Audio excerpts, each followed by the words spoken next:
Hai, kembali lagi bersama saya Ica The Brand. Hari ini saya akan khusus menjawab pertanyaan-pertanyaan dari teman-teman yang ada di TikTok. Q&A dari TikTok.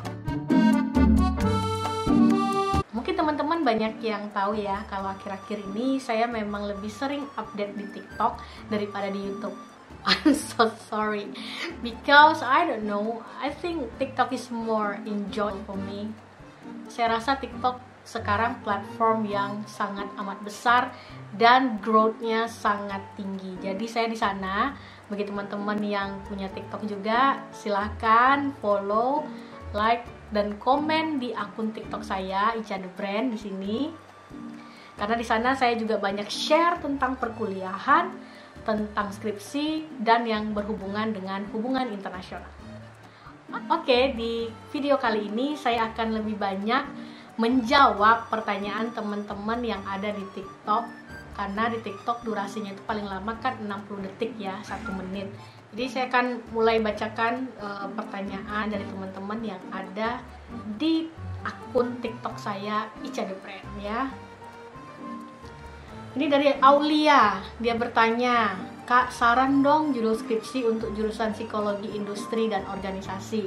Oke, saya mungkin tidak akan menjawab judulnya apa, karena kembali lagi sering saya sampaikan di media apapun, baik saya ketemu langsung atau saya ngobrol di TikTok ataupun di YouTube, saya sering bilang, jangan cari judul, itu salah. Jadi yang harus teman-teman lakukan itu, carilah permasalahan penelitian, itu yang pertama. Kalau kita cerita soal psikologi, apalagi psikologi industri dan organisasi, itu banyak banget ya case yang bisa diambil. Mungkin untuk ide saya kasih saja ya, tapi bukan judul ya. Ingat, judul itu hadir setelah teman-teman mendapatkan rumusan penelitian.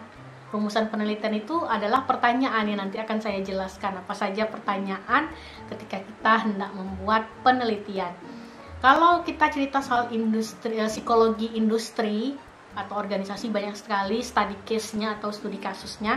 Salah satunya misalnya kamu perumusan masalahnya itu lebih kepada eksplanatif, menjelaskan tentang bagaimana psikologi sumber daya manusia yang ada di perusahaan X contohnya, atau yang ada di kantor X contohnya gitu ya. Atau mau membandingkan variabel A dengan variabel B, atau yang kita sebut dengan perumusan masalah komparatif. Di sana kamu bisa lihat bagaimana psikologi SDM di perusahaan X dengan perusahaan Y, padahal mereka memakai kebijakan yang sama, jadi di compare gitu ya. Atau ingin melihat hubungan bagaimana hubungan variabel, itu juga bisa. Jadi jangan cari judul, cari dulu study case atau studi kasusnya apa ya untuk Aulia. Kak, kalau bab 4 itu isinya apa aja? Jadi kalau skripsi itu ada beberapa bab, biasanya itu paling banyak itu sampai bab 5. Jadi kembali lagi tergantung dari buku panduan skripsi di kampus kamu. Biasanya itu diberikan ya kepada mahasiswa melalui prodi atau jurusannya itu. Contohnya nih ya, kalau bab 1 itu sama bab 2 itu biasanya lebih kepada metodologi penelitian. Jadi bab 1 itu proposal itu tuh bab 1 itu. Di situ dijelaskan bagaimana metodologinya, kalian memakai teori apa, uraian teori itu biasanya di bab 2. Bab 3 dan bab 4 itu biasanya adalah turunan dari variabel yang kalian gunakan. Bisa jadi pembahasan, misalnya bab 3 itu sejarah-sejarahnya nih, misalnya kita cerita soal ASEAN. Bab 3 itu fokus ke ASEAN-nya seperti apa. Jadi turunan dari rumusan permasalahan yang akhirnya menjadi sebuah hipotesa itu diturunkan dalam bab-bab selanjutnya. Jadi itu bab isi ya. Dan kembali lagi rajin-rajin melihat buku panduan skripsi, jangan malas gitu ya, kan di buku panduan itu pasti ada bab-bab apa saja yang harus kita lalui dalam skripsi. Dari pertanyaan Lia Himmatul ya. Next. Dan saya terima kasih juga kepada teman-teman yang sudah banyak banget nih yang follow. Ini merah-merah itu follow ya, yang follow saya. Alhamdulillah banyak sekali nih, bisa lihat kan. sudah hampir 2000 ya. Follower saya sudah 1824, ini yang terakhir updateannya. Nah, teman-teman bisa lihat di sini likes-nya, total likes ada 25.000. Terima kasih banyak teman-teman mahasiswa-mahasiswi online saya karena sudah berpartisipasi memfollow saya, kemudian kita saling memberikan ilmu ya, saling sharing ilmu. Jadi di sini saya tidak mengatakan kalau dosen itu selamanya benar, tidak, atau selamanya hebat, tidak. Karena kami pun dosen juga belajar dari mahasiswa gitu ya. Kemudian ini ada yang sudah saya jawab juga, itu dari Lurunca namanya. Assalamualaikum, hai kak. Hai Lurunca. Kak, kalau kita pakai satu rumusan masalah terus nanti pas sidang ditanya kenapa pakai satu, jawabannya gimana kak? Jadi rumusan masalah itu biasanya memang pasti satu ya. Biasanya umumnya orang akan bertanya satu pertanyaan untuk dijadikan penelitian. Kembali saya ingatkan ada tiga dari rumusan permasalahan. Yang pertama itu adalah deskriptif atau menjelaskan. Jadi bagaimana, itu biasanya pertanyaannya apa, kenapa, mengapa, bagaimana, itu ya, itu pertanyaan yang deskriptif. Jadi menggambarkan satu variabel dan fokus kepada satu variabel pertanyaan tersebut. Kemudian yang kedua disebut dengan rumusan permasalahan asosiatif. Jadi dia melihat hubungan antara variabel satu dengan variabel lainnya.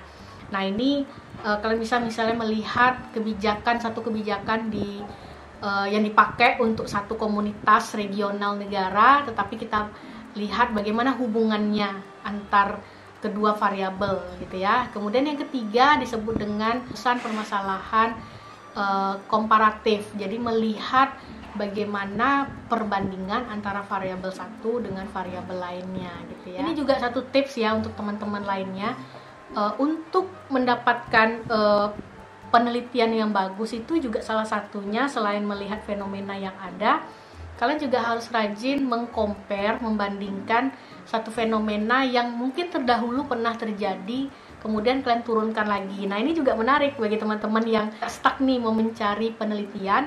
Coba lihat skripsi kakak senior terdahulu atau orang-orang yang terdahulu sebelumnya.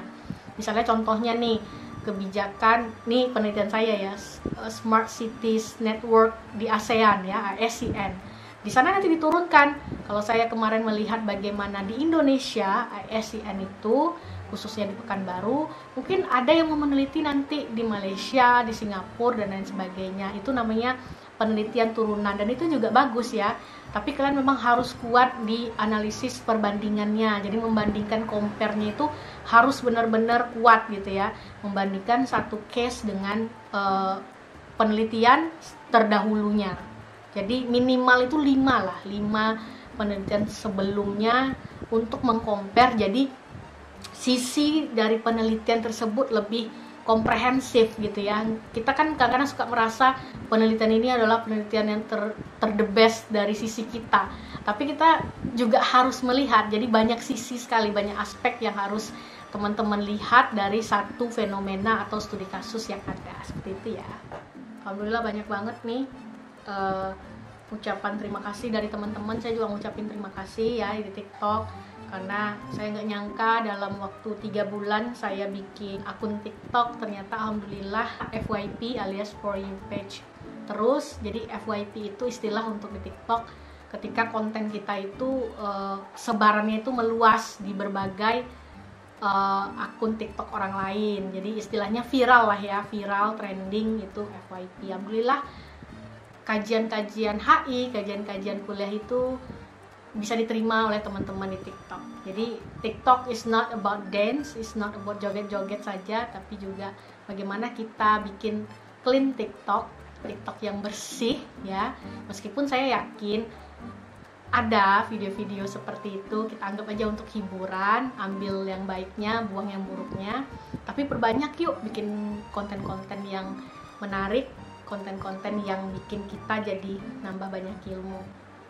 Oke, lanjut. Ini ada dari Setang ya, namanya Setang ya. Bu, kalau HI harus bisa bahasa Inggris nggak?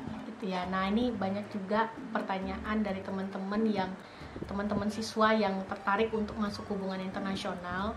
Tidak ada kewajiban untuk memahami atau mungkin ada nilai tertentu untuk bahasa Inggris, enggak, karena nantinya ketika kuliah di jurusan apapun itu selalu ada pengantar bahasa Inggris. Nah, di HI itu, di Riau khususnya, itu ada bahasa Inggris 1 dan bahasa Inggris 2. Tapi kalau di luar, di Jawa itu bahkan ada sampai bahasa Inggris 3, bahasa Inggris 4. Jadi tergantung ya, kembali lagi ke jurusan atau prodi HI di mana daerahnya gitu ya, tergantung. Kalau di daerah Sumatera rata-rata bahasa Inggris 1, bahasa Inggris 2. Tapi walaupun nih tidak ada ya syarat mutlak, tidak ada specific requirement yang harus kalian memang fasih berbahasa Inggris, tetapi at least kan teman-teman di SMA belajar nih dari SMP, bahkan dari SD ya, sekarang SD, SMP, SMA sudah belajar bahasa Inggris ya, minimal tahulah tentang bahasa Inggris. Karena to be honest gitu ya, sejujurnya kalau belajar di ilmu hubungan internasional mostly textbooksnya itu memang in English. Jadi mau nggak mau teman-teman memang harus memahami bahasa Inggris, karena namanya saja hubungan internasional, international relations. Tentunya saja internasional, kita bicara soal lintas batas negara gitu ya, yang mengharuskan kita bisa menguasai bahasa asing. Bahkan bukan bahasa Inggris saja, di HI sendiri ada ekstrakurikuler ya, tambahan mata kuliah itu adalah tambahan mata kuliah bahasa asing lainnya. Contohnya kayak waktu zaman saya kuliah tahun 2002 itu ada bahasa Inggris, bahasa Jepang, bahasa Jerman, Mandarin. Bahkan kalau sekarang itu bisa menjadi salah satu pilihan, bahkan wajib ya untuk diketahui ya. Apalagi bagi teman-teman yang memang bercita-cita ingin menjadi diplomat, duta besar atau bekerja di Kemenlu, wajib ya, minimal itu bahasa PBB itu harus tahu ya, bahasa Inggris itu minimal, at least banget bahasa Inggris. Yang kedua, bahasa asing di luar bahasa Inggris. Jadi pelajari itu, tidak ada specific requirement, tapi kita sadar sendiri ketika masuk ke jurusan yang memang membicarakan mengenai skala internasional, itu memang harus bisa bahasa Inggris ya, setidaknya memahami bahasa Inggris. Dari Hesti Ayu Wardani, semester 8 tapi belum nemu isu hukum untuk judul skripsi. Mungkin ada saran Bu untuk konsentrasi hukum pidana. Ini lagi-lagi minta judul skripsi sama saya, padahal sebenarnya ini tips juga ya untuk teman-teman yang mau cari tema, topik ataupun rumusan masalah dari penelitian. Ketika kalian kuliah di semester 2, 3, 4, 5 itu paling urgent ya, 3, 4, 5 itu biasanya pasti sudah menjurus ke jurusan yang kalian ambil. Contohnya di semester 3, 4, 5-nya HI itu sudah mulai tuh konsentrasi, itu mau ke ekonomi politik internasional, mau ke diplomasi atau kajian isu-isu lainnya. Nah, di sana kan kalian bisa lihat misalnya masuk ke mata kuliah Timur Tengah atau kajian Eropa, itu udah ada tuh interestnya di mana. Nah, makanya saya sering bilang sama adik-adik mahasiswa, ketika semester 3, 4, 5 itu kan ibarat kita naik gunung, kita udah mulai hampir ke peaknya nih, hampir ke peaknya, ke ujungnya gitu ya. Itu harus dilihat gitu ya, kira-kira yang menarik apa, karena dia akan makin terjal, makin menyempit, makin spesifik. Dicatat ketika masuk perkuliahan kajian Timur Tengah, apa yang menarik. Sarannya ada juga yang menarik untuk teman-teman Korea yang suka Korea. Kalian tahu kan dengan Korean Wave, pernah saya bahas juga di TikTok. Itu menarik sekali untuk diambil. Jadi banyak sekali aspek dari misalnya kerjasama Indonesia Korea atau Korea Amerika, bagaimana ekonominya, bagaimana budaya itu membentuk paradigma berpikir dalam perspektif diplomasi gitu ya. Nah, itu banyak sekali yang bisa diambil. Jadi nggak akan bingung kalau teman-teman sudah dari awal sudah memetakan kira-kira hal yang interest itu apa, nggak akan bingung nantinya untuk mencari topik, tema gitu ya. Jadi pelajari mata kuliah sebelumnya, dilihat apa nih yang menarik gitu ya. Oke, next, Bu minta saran dong, masih soal salah jurusan nih katanya ya. Tanya lagi, bingung Bu mau ngambil HI atau pertanian, sedangkan HI jurusan favorit. Jadi, ada saya pernah baca satu penelitian yang mengatakan kenapa banyak sekali orang merasa salah jurusan. Mbak mau nanya, kalau mau jadi dosen itu jalurnya lewat mana? Apa ada pendaftaran seperti CPNS gitu? Insya Allah pengen lanjutin S2 untuk jadi dosen.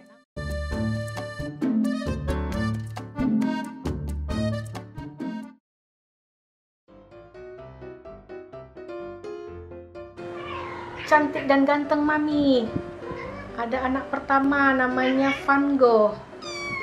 Anak kedua namanya Bellucci. Dan anak bungsu dan nakal namanya Leonardo. Tengok sini nak, tengok sini nak.